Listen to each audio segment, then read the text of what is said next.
Hey everyone, this is Derek with IncomeSmasher. Hey, today we are going to give an honest review of SiteGround. SiteGround is a hosting provider, and you would need a hosting provider when you're doing a WordPress blog or a WordPress website. So if you stay to the end and watch to the very end, we're going to give our top recommendation for the hosting provider that we recommend, and it is not going to be SiteGround. But we wanted to give an honest review of SiteGround if you've heard a lot about it and you just weren't sure and you thought, well, what does SiteGround have to offer? We're going to go over that today with you. So let's get started. So basically, you go to SiteGround. Here's the front page of SiteGround. Okay, they've got some different plans they can provide for you here. They've got the startup, the grow big, and the Go Geek. Okay. Now, when you first look at SiteGround, you're like, okay, startup, grow big, go geek, $6.99. That's actually not a bad deal.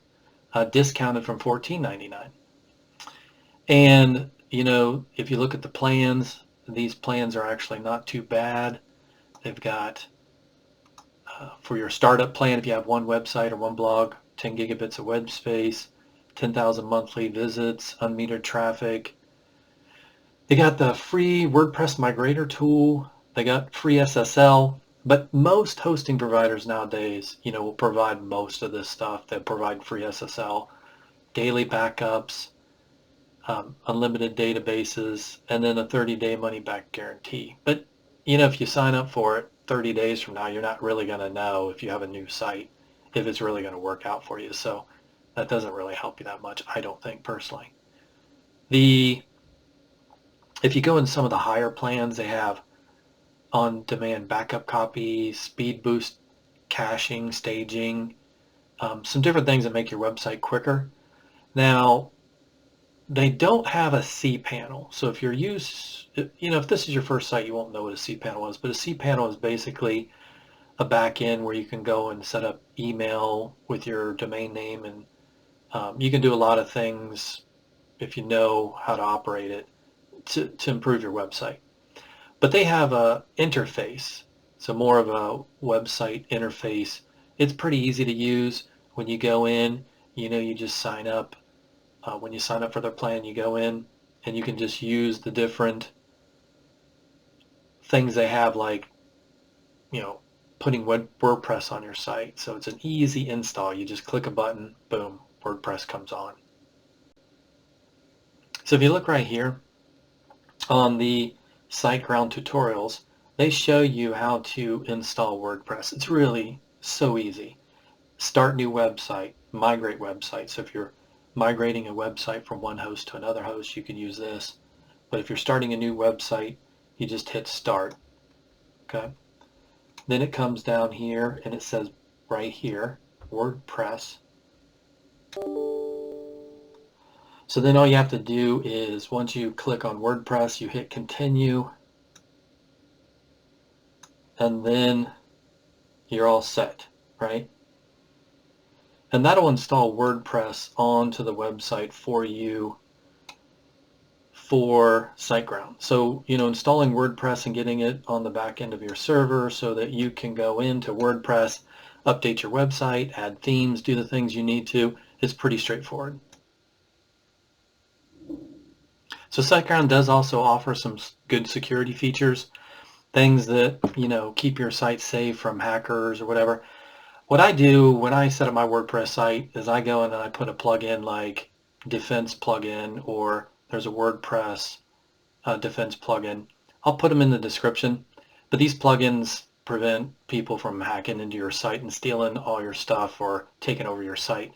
It's pretty straightforward. Now, the other thing is, on the SiteGround, if you look, the only thing all these websites do it, so all these hosting providers do it. I don't really like it, but they give you this special price, right? So if you do the startup, it's $6.99 a month, okay? Discounted from $14.99 a month. So what that means is, however long you get the plan, when you go to get the plan, once this special price is over, then you'll be paying $14.99 a month. And a lot of times they want you to pay for this in years in advance. So they want you to sign up for a year, 2 years, 3 years. And so it's just, you know, for a year at $15 is, you know, easily $180, right? So you'll have to pay $180 for a year. When you originally started with $7, so let's just say $7 times 10 months is 70, 14, you know, so it's 80 some dollars. And then all of a sudden it shoots up to double. And that's one of the things I don't like about this is once you get past the special price, the price skyrockets. And they make you pay yearly, not usually monthly. And if you do pay monthly and you sign up for that plan, it's usually double the cost. So that's one of the things I don't like about SiteGround. It's kind of expensive, especially once you get past the special price. It's a lot more costly than what you need if you're a startup. That's why I have another web host provider that we want to talk about at the end. So just stay to the end. We'll go over that real quick. I'll show you the other provider that we like, the one that I use, and it's more economical. The other thing is they do have good uptime. So 99.97% I think is the uptime for this. The other thing is their customer service is just lacking. You know, you could be on for a half hour trying to get customer service, and that's crazy. I mean, I go on my other provider, I get on the chat and I've got a problem, then boom, I am able to get with them in about 1 to 3 minutes, and I'm able to chat with them, get whatever I need fixed, and get it taken care of. So now one of the other things we want to talk about is the SiteGround page speed and uptime. So we talked about uptime. It was 99.97% uptime, which is really good. Now if you have a smaller site, SiteGround's going to be okay for page speed and site loading, but it's not going to be good as you add more and more pages. We've noticed that the site can be slower and take a longer time to load, which is bad for Google because anything that loads takes a while to load. People just jump right off your site, and then your Google rankings are going to suffer because your site is slow. So if you got a smaller site, it'll work for now, but as you gain more and more pages, you add more images, and you got to optimize your site more and optimize everything. SiteGround, especially on the lower plans, is just not going to give you the speed you need. But if you look here, we went onto another website, looked at some of the average testing, and they had the Y slow score from GT Metrics, 84, you know, from West Coast 1.18, from the East Coast 0.69, average page load time 0.935. So it's not bad, but like I said, you got to test apples to apples, right? So is that a 200-page site or a 5-page site? So a 5-page site with hardly any pictures is going to load quick on any hosting provider you have. But like I said, on SiteGround, it's going to work fine if you have a smaller site. The more pages you add, the more you add, it's going to slow down. That's when you either have to go to a higher, more expensive program or just deal with slower speeds, right? Or go to a different hosting provider. So that is where we wanted to talk with you next, right? So you stayed to the end. You know, if you can, hit the like and subscribe button. But what we wanted to talk to you now about is what is the hosting provider that I actually use and the one that's good for me as far as uptime and site speed. And the one we use, we're going to put this in the description, so if you need a link to go to it. But basically, I use DreamHost. So currently, DreamHost is the provider that I use. I do not use the basic because I have several websites, so I use VPS, and so it's a little more expensive for me, but I have several websites.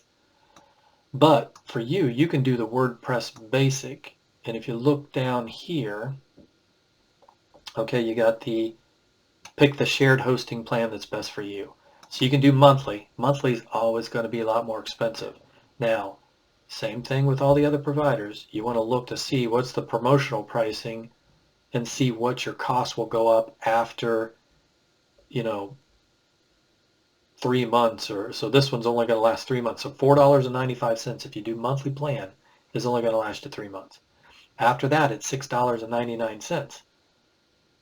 Now, they're faster and they have faster service, so a lot of the other affiliate marketers or website builders that I know use DreamHost, and they like DreamHost because it's cost effective, gives you fast speeds, customer service is quick, uptime is high, 99.9%.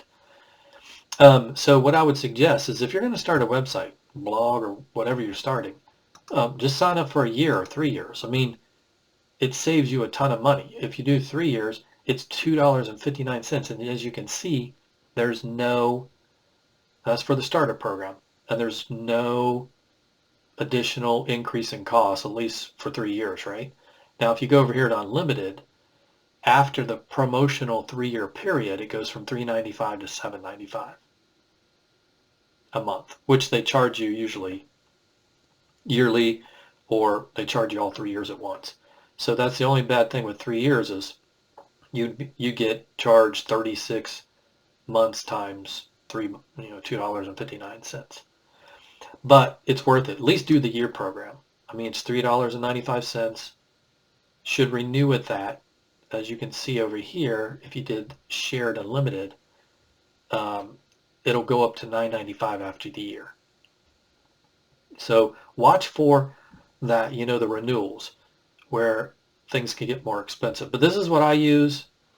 Use it for all my websites, every single one of them. They're all, I do the VPS shared, so I have where I can do multiple websites, and it's worked great for me. Speeds are great. Testing GT metrics all the time with my websites, and it's my websites score like 95, 97, 92. Now I optimize my websites, optimize my pictures, and do everything like that. But hosting is a big part of that too. If you want page speed with the hosting plans, you do. And there is the hosting providers and the hosting plans that we recommend with DreamHost. You can use SiteGround, but long term, if you're going to be in this and build a website for long periods of time and keep it for years and years and years, just go with DreamHost, and then you don't have to migrate your site again.